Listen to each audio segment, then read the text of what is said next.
Hello, bonjour. Welcome to our educational video on Canadian education in the 18th century.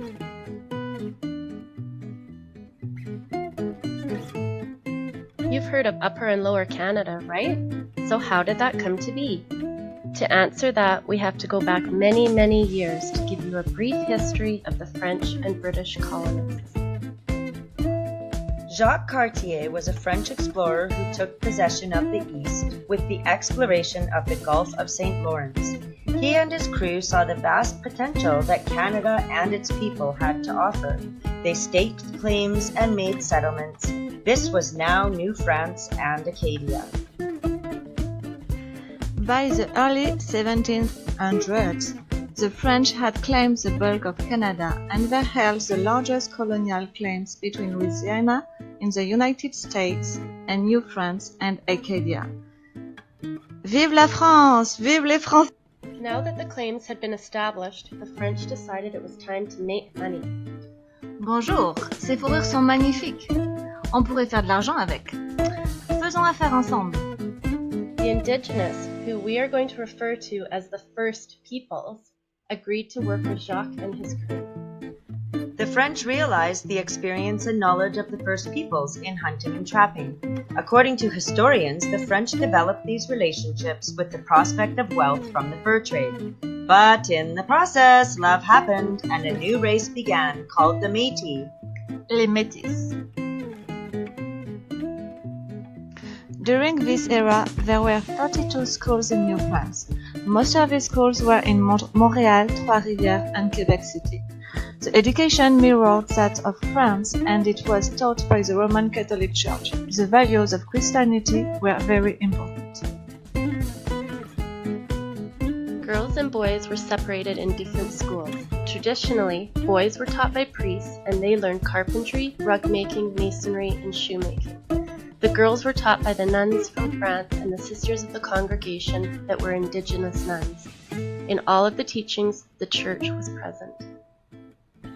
Now the First Peoples and the European colonists were following the educational ideals known as Romantic educational tradition, a teaching philosophy by a man named Jean-Jacques Rousseau, who believed that all children were naturally good, had the capacity to choose well, and should be educated with unlimited freedom to create. A few years later, a Swiss man named Johann Henry Pestalozzi adopted Jean's philosophy, except he made a few tweaks. He believed in the freedom to learn, but with discipline and obedience. Johann began teaching in Germany, and soon the Romantic educational style was being taught throughout Europe and Canada. Meanwhile, the Britons had found a route that allowed them to sail across the Atlantic and into the Hudson Bay. This invasion forced First People to sign the Treaty of Utrecht, to which they took Acadia from France.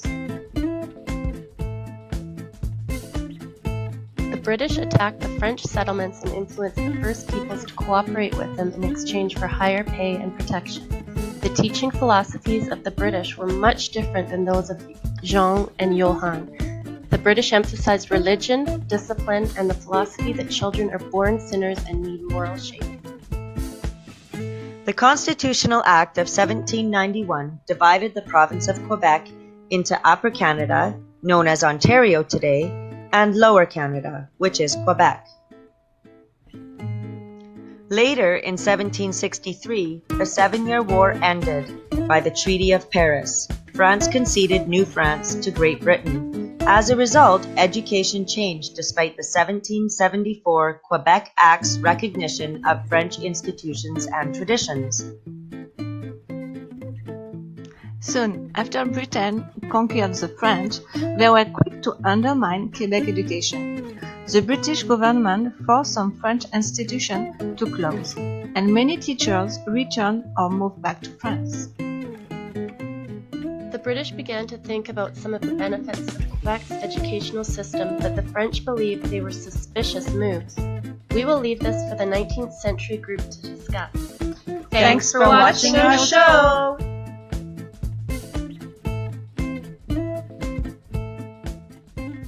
Created using Powtoon.